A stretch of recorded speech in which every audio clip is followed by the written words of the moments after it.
Good afternoon everybody, Calm Biker here. Just on a quick ride. I've just taken Mrs. Calm to renew her photocard driving licence. Not sure if that's a way of preventing identity theft or a way of generating £500 million over 10 years. But anyway, haha, I digress already. Put up a video a while back, and I say a while back, it was actually a few days ago, but it's taken me so long to release these videos that it's probably going to be about a month ago, where I talked about the fracking that they want to do potentially around near where I live, and also showing you the anti-fracking protesters. And got quite a few comments on that video, and one of them in particular sparked a little discussion, which is good. That's why I do these videos. I keep saying that. And it was a comment by Devon Mellon. If you've not seen Devon Mellon's channel, get over there and have a look. He does a cracking burnout on gravel. I'm sure he said he was going to do it with WD-40 on the back tyre, but I think he used gravel instead for extra slipperiness. And Devon commented that he thought that I was pro-nuclear and anti-fracking, and that was a strange position to be. And he was right, or rather he would have been right if it was true. But actually I'm pretty anti-nuclear as well. You know, things that potentially poison the environment for 1,000 generations should be approached with care. So I thought it's probably worthwhile doing a quick video just to say what I am in favour of. If you've watched my videos from early on, you'll probably know that I'm quite a fan of wind turbines. I happen to think that they look good, but I know a lot of people don't like them. So they have their drawbacks. One of the drawbacks being, obviously, it's got to be windy to actually generate power. Although that is most of the time. And it's got to be put somewhere where generally people will see it and some people don't like them. So I understand there's drawbacks to that. Personally, I think that isn't as much as a drawback as poisoning your water supply and earthquakes or radiation sickness, but you know. I'm just playing.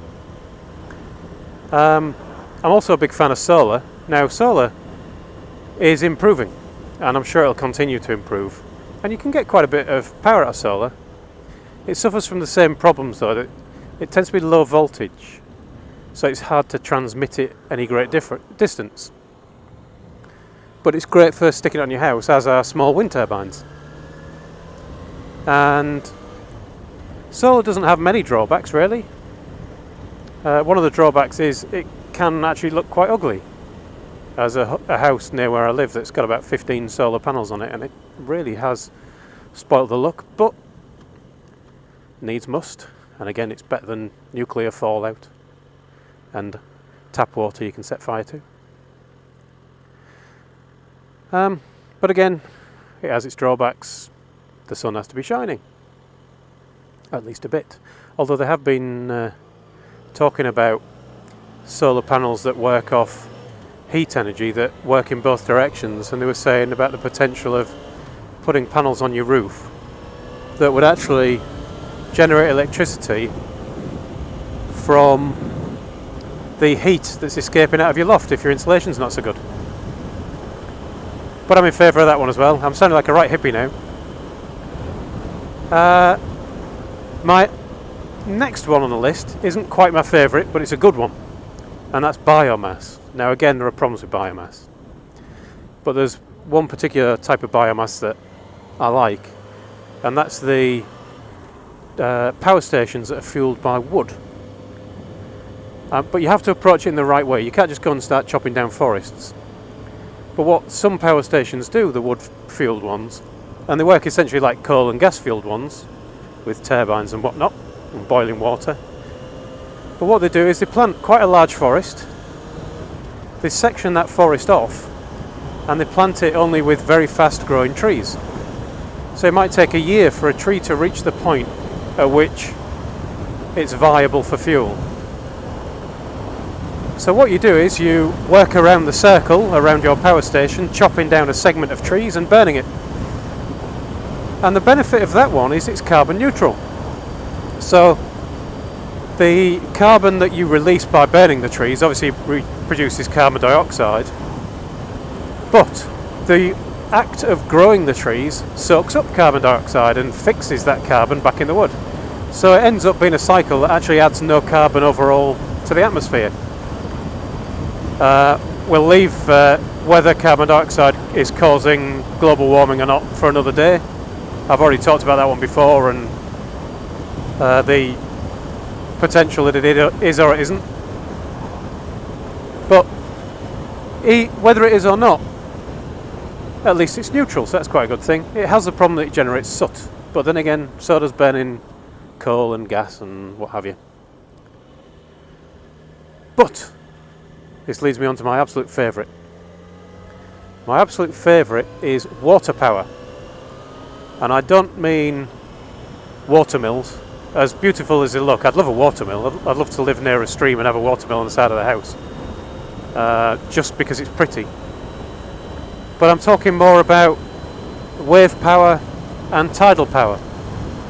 So this is where you actually float things on the water that as the waves move them, that generates electricity.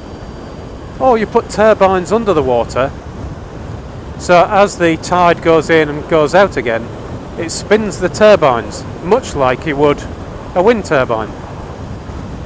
Now the great benefit of tidal power is that it's free, aside from obviously building the machinery, and it's pretty much guaranteed to last for the lifetime of humans. Somebody's in a hurry there. I'm already doing the speed limit. So it's going to be funny when I overtake him at the roundabout. So yeah, as long as the moon continues to be close enough to the Earth to cause tides, we'll have tidal power. And once the the moon has moved too far away from the Earth to have tides, we're in a whole world of trouble anyway. Because it's going to affect the spin of the Earth and all that kind of stuff. So, you know, it's here for the foreseeable future, as is wave power. Now then, I am a realist. So as much as the hippie part of me would love to see us investing lots of money and what have you in wind, solar, biomass, wave and tidal, I also accept that we have to have other supplies as well. So we have to accept that there will be some nuclear in the mix, there will be some gas and coal in the mix. Gas and coal is the majority of what we produce right now, or what we use for energy. So there's no getting away from that in the near future at least.